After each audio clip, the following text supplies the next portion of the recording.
Como xa dixo María, pois este é un proxecto moi desexado e non só pola parte do Concello, non?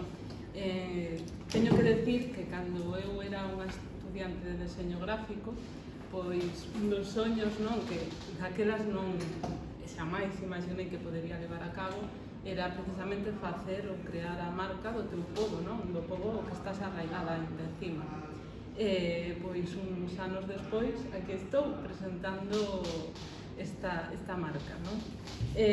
A necesidade da creación desta imaxe corporativa pois é básica, porque si temos o escudo, non? Pero o escudo é, pois eso, que di a palabra, un escudo, un emblema, pero non é unha imaxe corporativa, porque unha imaxe corporativa non é simplemente o logotipo, que pode ser a parte a que todos estamos máis acostumbrados e a que vemos. A imaxe corporativa é como unha casa, non? Ten que estar construída dende os cimientos ata o tellado.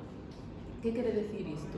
Que ten que ter unha historia, unha base, unha coherencia e unha consolidación que despois nos permita levar este logotipo a todas as diferentes implementacións que se van presentar agora, próximamente, e tamén que se poden presentar en tempos moi futuros, non? É unha imaxe que ten que ser atemporal, evolucionar, ser flexible e poder adaptarse a todos os elementos ou formatos nos que se sea necesario aplicala. Cando falo da rúa, a mí gustame falar como dun lugar que pois para min é un lugar idílico non que está, porque temos natureza, temos temos un fogar, cas súas temos comer,